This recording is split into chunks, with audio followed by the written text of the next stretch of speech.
Sega Activator, the ultimate full-body game controller. Feel free to consider yourself a pioneer on the interactive frontier. Okay, I will. Gotta go. Now, take a look at your fingers. Identify the ones we like to call thumbs. This is Pat such them a on the 90s back commercial. if you find their backs and thank them. Up until now, they've been doing all the work, but that's about to change. Remember, the Activator is for indoor use only. Any room with a standard ceiling height will do. Just be sure to give yourself enough space to move around. You don't want to be crowded when you use the Activator. Avoid setting up directly beneath light sources. Also, avoid metallic or mirrored overhead surfaces. There are 7 standard panels and 1 master panel. Lay them out on the floor in an octagonal shape. Feel them easily snap into place. Make sure the master panel is facing the TV set. Place the optional stickers on each of the panels. These stickers correspond with game actions and controls and will help you coordinate. Pause it. You see this shit? Like, imagine trying to explain this to somebody. Like, Dude, you needed a degree of quantum mechanics to get this to align oh properly. my god. But we'll get into that. Yeah. Let's finish this real quick.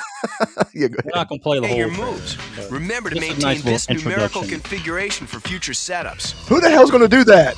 The Activator plugs directly into your Genesis. Just plug in the AC adapter, turn on the master panel power switch, and put in a game card. The next step is the most important thing you have to do. It's called calibration. The Activator beams must adjust themselves for optimum performance these to a rules, specific man. gameplay area. Stand away from the panels, at least 3 feet, and turn on your Genesis. Wait for about 20 seconds or until the game title appears on the screen. The Activator will not work properly without this procedure. Remember, you'll need to recalibrate every time you turn on the Genesis or when What? you put in a different. You have to Dude, recalibrate it this- every time? Yeah, it had so many ifs and buts to this thing just to get it to work. But the worst part about it was just aligning the damn thing. Well, the to worst get part it about it is to- it didn't fucking work. It didn't work at all. It was this big octagon that you stood into it. That's Yep. all you have to do. It seems simple because it is. No, it's not. The Activator is an actual game controller. Panel 2 is the B button. Panel 8 is the C button. All right. How the fuck are you supposed to do that? So let me ask you a question. What? Okay, and I'm not trying to make fun of anybody. What happens if you're in a wheelchair and you want to you want to use this thing? Then what? This episode's Disgruntled Gamer Rant is the Sega Activator for the Sega Genesis. The Shattivator. Yeah. This was marketed as a full body gaming experience, you know, to immerse players like never before into a game. Yeah, and then first of all, you had to have a big area because you couldn't do this. You couldn't do this in a small room because you're supposed to stand in the middle of this thing, and then this is what they thought of. So let me just simplify this for what they thought was supposed to happen. They wanted you to stand in the middle of this thing and basically be like Street Fighter, and then punch and kick, and it's supposed to mimic everything that's doing in the game. But let me ask you a question: how would you do the Hadouken with this thing? How would you do the special moves with this thing? You would have to do it 100 times for it to work. This You is know that, right? You literally had to do it so many times for this damn thing to work. And like the responsiveness of this thing was it was non-existent. this is like Power Glove bad. This is Power Glove bad. Yeah, but here's the thing: is this wasn't as famous? This wasn't as famous as the Power Glove. The Power Glove is bad because this was in a movie. The Power Glove was in a movie. It was like, oh my god, this looked like garbage from the beginning. The idea, I get it. The idea from in the '90s, early '90s, It was ahead of its time. it was a good idea. I mean, it would probably work today. It would work today. Maybe. Maybe. I honestly think somebody came back from time in the year 3000 and was like, I got an idea. How about you play video games with not your hands? Well, this thing costs about the equivalent of $160 Yeah.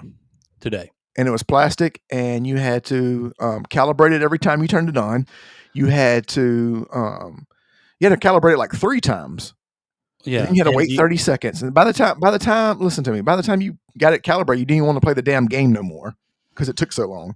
That, and when you did play the game, you can see It didn't work. Your neighbors are watching you through the window. Yeah, and and you look like your arms an around, idiot. like trying to do one move 100 times. You look like an idiot. It's ridiculous.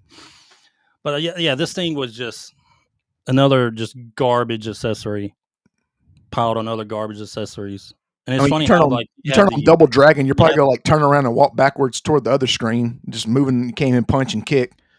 And when it comes to major accessories, I mean, yeah, the NES had the gun and everything like that, but then when they had the Power Glove, which was complete garbage, Sega decided to up it a little bit with coming out with this activator. They said, "Hold on, this is what they said. They said, you Hold know my what? beer. That's Yeah, what they said. you see that shitty glove? We're about to make something even shittier." And that's what we did. That's what they did. So I mean, can you imagine standing there trying to do the Ken uppercut? Like you have to like well, I mean, you actually like jump in the air and it's supposed to do it? No, you literally can do the Hadouken. You can try to do it, but it would never work. And you have to do it like 100 times before it finally registers. The game's over. And You're already beat. By that time, you're already knocked out. Yeah. KO'd. You would literally have to play the second player with nobody playing the second player controller. Yeah. Now, whoever's watching this video later, once I make the segment of it, we'll get on TikTok. Has anyone actually tried this back in the day? Does anyone remember one? If you have one or use it and what your personal experience are, please comment on the video. Let us know. We want to know. All right. Very of course, we'll put this on TikTok and they'll be like, "Oh, this was great. This was a great contraption." Yeah. No, it wasn't. It was awful. It was terrible. On TikTok think it was his best. Oh yeah, no, it was terrible. This was garbage. Yeah, this was horrible. Pure garbage. All right, great. Like look at the distance between B and C. Oh, it's ridiculous. You just saw the commercial. How to calibrate the damn thing? Yeah, maybe I'll have to watch it again. To figure it out. 4 minutes long. No, I'm gonna have to we only watched half of it. I feel like I need a scientific calculator and an abacus to figure it out. They wanted to make sure people knew, all the details before buying it. This is one of the things you have to be really difficult to put together. Like you would have to pay somebody to come do it for you, like Geek Squad. Yeah, but anyway, at the end of the day, only a handful of games were actually made to be compatible with this. Street Fighter 2 being one of them. Mainly your fighting games. It's mainly like your fight, not many at all. So it's what was really, it? Final Fight, Streets of Rage. Spend $160 or back in the day $80, right? But it's still a lot of money back then. You can spend that money on either this or just buy a couple more games. You could have bought another TV back then. It was just like, and plus being that it only worked on a few games is just a worthless accessory. Probably one of the most worthless accessories in history.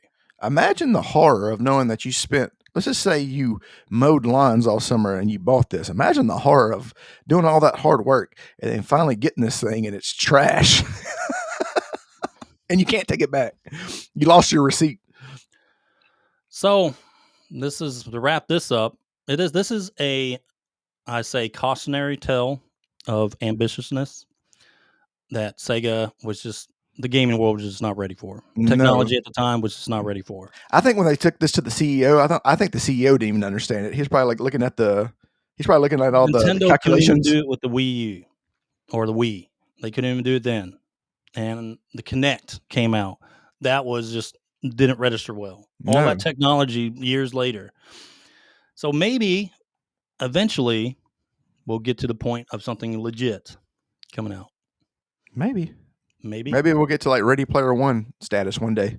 Yeah, the Kinect was just another we might do a gamer rant on the Kinect maybe sometime in the future. Oh boy. Yep. Okay, Grant. Guys, ladies and gentlemen, that was the Disgruntled Gamer Rant of the week or of this episode. Please, if you got any comments, if you have experience with this thing, please let us know in the comments. This octagon, the UFC octagon. Yeah.